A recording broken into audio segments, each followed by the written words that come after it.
Hello বন্ধুরা, আবারও চলে এসেছি আজকে নতুন আরেকটি রেসিপি নিয়ে। আর রেসিপিটা ভীষণ টেস্টি হতে চলেছে। স্কিপ না করে সম্পূর্ণটা দেখার অনুরোধ রইল। আর যদি আমার রেসিপিগুলো একটু হলেও আপনাদের ভালো লেগে থাকে, অবশ্যই চ্যানেলটিকে সাবস্ক্রাইব করে পাশে থাকা বেল আইকনটি প্রেস করে রাখবেন। যখনই আমি নিত্য নতুন কোনো রেসিপি আপলোড করব, সবার আগে পৌঁছে যাবে আপনার কাছে।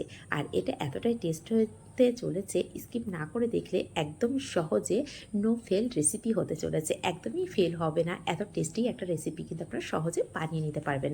তাহলে চলুন মূল রান্নায় ফেরা যাক, যে কী রেসিপি বানাচ্ছি। তো এখানে আমি নারকেল দিয়ে রেসিপিটা বানাবো। তার জন্য নারকেলটাকে আগে থেকে ভালো করে কুড়ে নিয়ে আমি ছোটো ছোটো করে কেটে নিয়েছিলাম। কেটে নিয়ে ভালো করে ওপরে যে একটা কালোর অংশ থাকে না, সেটাকে বাদ দিয়ে দিয়েছিলাম। বাদ দিয়ে ভালো করে ধুয়ে এখন মিক্সির মধ্যে দিয়ে ভালো করে আমি পেস্ট করে নেব। আর এখানে পেস্টটা করব কিন্তু একদম জল ছাড়া, মিহি করে পেস্টটা করে নিতে হবে। এখন আমি হাতে তুলে দেখিয়ে দিয়েছি যে কতটা মিহিন করেছি। এখন এটাকে সাইড করে রেখে দেবো। দিয়ে গ্যাসের উপরে একটা কড়া বসিয়ে দেবো। কড়াটা গরম হয়ে গেলে এখন এর মধ্যে দিয়ে দেবো আমি 1 টেবিল চামচ ঘি। এখানে ঘিয়ের পরিবর্তে বাটার দিতে পারেন, কিন্তু বাটারের থেকে আমার মনে হয় ঘিয়ের ফ্লেভারটা বেশি সুন্দর আসবে। সেই জন্য অবশ্যই চেষ্টা করবেন ঘি দিয়ে বানানোর জন্য। তো এখানে কিছু ড্রাই ফ্রুটস নিয়েছি। তো এর মধ্যে আমি আলমন্ড নিয়েছি আর নিয়েছি কাজু। নিয়ে এখানে আমি হালকা করে ভাজা করে নেব। আর ফ্লেমটা আমি লো করে রেখেছি। লো ফ্লেমে ভাজা করলে ভাজাটা খুব সুন্দর হবে, কালারটাও খুব সুন্দর আসবে। না হলে কেউ ভালো করে ভাজা হবে না, আর ওপর থেকে কালারটা চলে আসবে। এখন কথায় কথায় কিন্তু ভাজাটা আমার হয়ে গেছে, একদম কালারটা হালকা ব্রাউন চলে এসেছে। ঠিক এই পর্যায়ে কিশমিশ দিয়ে দিলাম কিছুটা পরিমাণে। আপনারা কিন্তু আপনাদের পছন্দ অনুযায়ী ড্রাই ফ্রুটসগুলো বাড়িয়ে বা কমিয়ে নিতে পারেন। আর এখানে দিয়ে দিলাম কিছুটা চালমগজ বা মেলন সিডস দিয়ে এখন এগুলোকে ভাজা করে নেবো। আর এগুলো শেষে দিয়ে ভাজা করছি কারণ আমন্ড আর কাজু একটু ভাজা করতে সময় লাগে, কিন্তু কিশমিশ আর এই মেলন সিডস এইটা ভাজা করতে একদমই কম সময় লাগে। সেই জন্য আমি একদম শেষের দিকে দিয়েছি। তো এদিকে ভাজাটাও আমার কমপ্লিট হয়ে গেছে। এখন আমি সমস্তটাই তুলে নেব। তুলে নিয়ে যে সামান্য একটু ঘি থাকবে, সেই ঘিয়ের মধ্যে চাইলে আপনারা আরও একটু ঘি দিতে পারেন, কিন্তু এখানে আমি খুব কম ঘি দিয়ে রেসিপিটা বানিয়ে নিয়েছি। তো সামান্য একটু যে ঘি আছে, সেই ঘিয়ের মধ্যে আমি দিয়ে দিলাম 1 চামচ পোস্ত। এই পোস্তটা দেওয়ার জন্য কিন্তু ভীষণ টেস্ট লাগে। হাতের কাছে যদি পোস্ত থাকে তবে দেবেন, আর যদি না থাকে সেক্ষেত্রে স্কিপ করে যেতে পারেন। তো এখন যে আমি নারকেলটা পেস্ট করে রেখেছিলাম সেটা সম্পূর্ণ নিয়ে নিলাম।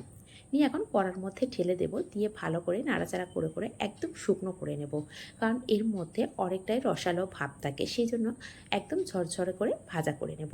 আর এই পর্যায়ে ফ্লেমটাকে না একদম লো করে রেখে দিতে হবে। যদি লো করে না রাখি সেক্ষেত্রে নারকেলের কালারটা অনেকটাই চেঞ্জ হয়ে যাবে, সেক্ষেত্রে দেখতে অতটা ভালো লাগবে না। সেই জন্য একদম লো ফ্লেমে এইভাবে ভাজা করে নিতে হবে। আর ভাজা করতে করতে দেখুন অনেকটাই সময় পার হয়ে গেছে, আর এখানে একদম ঝরঝরে ভাজাও কিন্তু প্রায় হয়ে এসেছে। তো এইভাবে নাড়াচাড়া করে আমি আরও একটু ঝরঝরে করে নেব। তো যতক্ষণ এদিকে নারকেলটা ভাজা হচ্ছে, আমি যে ড্রাই ফ্রুটসগুলো রেখে দিয়েছিলাম না, সেগুলোকে একটু কেটে নেব। আর আমি আগেই বলেছি যে ড্রাই ফ্রুটসগুলো কিন্তু আগে থেকে কেটে নিয়েও ভাজা করতে পারেন। তো আমি যেহেতু ড্রাই ফ্রুটসগুলো কেটে নিইনি, সেই জন্য আমি এখানে কিছু সামান্য উপকরণ মেশানোর পরে ড্রাই ফ্রুটসগুলো কেটে নেব। তো এখন এখানে আমি দিয়ে দিলাম 500 গ্রাম দুধ নিয়েছিলাম। সেই দুধটাকে ঘন করে জাল করে করে একদম ছোট চায়ের কাপে 1.5 কাপ হয়ে গেছে, সেই দুধটাকে দিয়ে দিলাম। আর এখানে দিয়ে দিলাম 1/4 কাপ চিনি। আর এখানে চিনিটা আমার মনে হচ্ছিল একটু কম হবে, সেই জন্য আরও 2 চামচ চিনি এখানে ব্যবহার করেছি। আচ্ছা, এখানে বলে রাখি, চিনির পরিমাণটা যদি লাগে আরও একটু দিয়ে নিতে পারেন, যদি আপনারা মিষ্টি পরিমাণটা বেশি খান। আর যদি মনে করেন মিষ্টি পরিমাণটা একটু কম খান, সেক্ষেত্রে এখানে কিন্তু একদম পারফেক্ট হয়েছে যে মিষ্টিটা আমি দিয়েছি এখানে। দিয়ে এইভাবে নাড়াচাড়া করে একদম শুকনো করে নেব।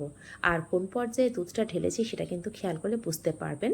আমি কিন্তু একদম যখন ঝরঝরে হয়ে গেছে নারকেলটা, ঠিক সেই পর্যায়ে কিন্তু আমি দুধটা দিয়ে দিয়েছি। আর এখন দিয়ে দিলাম 2টো এলাচকে আগে থেকে ভালো করে শুকনো খোলায় ভেজে ভালো করে গুঁড়ো করে রেখেছিলাম, সেটাকে দিয়ে দিলাম। তো যতক্ষণ এটা আবারও একটু ঝরঝরে মতন না হচ্ছে, ততক্ষণ আমি ড্রাই ফ্রুটসগুলো কেটে নিতে পারি। তো এখন আমি ড্রাই ফ্রুটসগুলো কেটে নিচ্ছি। আপনারা চাইলে আবারও বলছি, আগে থেকে কিন্তু ড্রাই ফ্রুটসগুলো এইভাবে ছোটো ছোটো করে টুকরো করে কেটে নিতে পারেন। কেটে নিয়ে ঘিয়ে ভাজা করতে পারেন। তো আমি আগেই ভাজা করে নিয়েছিলাম। ভাজা করে নেওয়ার পরে এখন ছোটো ছোটো করে কুচি করে কেটে নিচ্ছি। আর ড্রাই ফ্রুটসের পরিমাণটা অবশ্যই নিজেদের পছন্দ অনুযায়ী কম বেশি করে নিতে পারেন। তো এই যে নারকেলের লাড্ডুটা বানাবো, তো আজকে বানাচ্ছি নারকেলের লাড্ডু। তো এই নারকেলের লাড্ডুটা বানানোর সময় ড্রাই ফ্রুটসগুলো মুখের মধ্যে পড়ে না, ভীষণ ভালো লাগে। একবার হলো বাড়িতে কিন্তু এভাবে বানিয়ে দেখতে পারেন। আর এখন দিয়ে দিলাম সামান্য একটু লবণ। আমার কাছে মিষ্টির মধ্যে একটু লবণ দিলে না টেস্টটা ব্যালেন্স করে, আর ভীষণ একটা টেস্ট আমার লাগে, যেটা লবণ না দিলে আমি যেন ঠিক বুঝতে পারি না যে কেমন টেস্ট হয়েছে, কিন্তু লবণটা দেওয়ার পরে ভীষণ সুন্দর একটা টেস্ট আসে। এটা অবশ্যই আপনাদের পছন্দ অনুযায়ী দিতেও পারেন, নাও পারেন, কিন্তু আমার কথা অনুযায়ী একবার হলেও সামান্য একটু লবণ দিয়ে যে কোনো মিষ্টি জিনিসে টেস্ট করে দেখতে পারেন, যে রেসিপিটা একদমই চেঞ্জ হয়ে যাবে। যে টেস্ট আগে পাবেন তার থেকে পরবর্তী টেস্ট কিন্তু লবণ দেওয়ার পরে সেটা অনেকটাই সুন্দর হবে।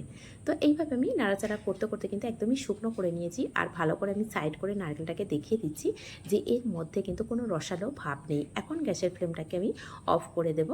একটু নাড়াচাড়া করে নিচ্ছি, কিন্তু গ্যাসের ফ্লেমটা অফ করে দিয়ে একটু নাড়াচাড়া করে নিচ্ছি, যাতে করে হালকা করে একটু ঠান্ডা হয়ে যায়। আর এই পর্যায়ে অবশ্যই একটু টেস্ট করে দেখে নিতে পারেন যে মিষ্টিটা ঠিকঠাক হয়েছে কি না। যদি মনে করেন কম হয়েছে, সেক্ষেত্রে কিন্তু অবশ্যই গ্যাসটা অন করে আরও সামান্য একটু চিনি দিয়ে একটু নাড়াচাড়া করে নিতে পারেন। আর আমার কাছে মিষ্টিটা একদম পারফেক্ট লেগেছে, সেজন্য এর মধ্যে আর কিছু মেশালাম না। এখন যে ড্রাই ফ্রুটসগুলো রেখেছিলাম না, সমস্ত ড্রাই ফ্রুটসগুলো এই নারকেলের যে পুরটা রেডি করেছি তার মধ্যে দিয়ে দিলাম। দিয়ে ভালো করে ড্রাই ফ্রুটসগুলো এই নারকেলের সঙ্গে ভালো করে মিশিয়ে নিচ্ছি। এটা খেতে কিন্তু ভীষণ টেস্টি হয়, একবার হলো বাড়িতে এইভাবে বানিয়ে দেখতে পারেন। আর দেখুন একদম শুকনো করে কিন্তু আমি নিয়েছি। নারকেলের নিজস্ব একটা তেল ছিল, কারণ এটা ফ্রেশ নারকেল। এটা কিন্তু যদি ডেসিকেটেড কোকোনাট হতো, সেটা কিন্তু এতটা টেস্ট পেতেন না, বা এতটা যে একটা হাতে তেলতেলা ভাব আসছে সেটা কিন্তু আসতো না। তার জন্য ঘিয়ের পরিমাণটা একটু বেশি দিতে হতো। তো এইভাবে আমি হাতের সাহায্যে দেখুন অল্প অল্প করে নিয়ে আমি এখানে লাড্ডুগুলো তৈরি করে নিচ্ছি। আর এখানে লাড্ডুটা ছোট বড় আপনাদের উপর নির্ভর করে। তো এখানে আমি সমস্ত লাড্ডুটা তৈরি করে নিয়েছি, আর একটা ভেঙেও দেখিয়ে দিচ্ছি। দেখুন কত সুন্দর হয়েছে। এটা কিন্তু খেতে ভীষণ টেস্টি হয়। একবার হলেও বাড়িতে এইভাবে বানিয়ে দেখতে পারেন। আর যদি এইভাবে বানান, কমেন্ট করতে কিন্তু একদমই ভুলবেন না। আর যদি রেসিপিগুলো একটু হলেও আপনাদের উপকারে আসে বা ভালো লেগে থাকে, প্লিজ চ্যানেলটিকে সাবস্ক্রাইব করে রাখবেন, আর নিজেদের মানুষের কাছে শেয়ার করে রাখবেন। লাইক করতে কিন্তু ভুলবেন না। ধন্যবাদ।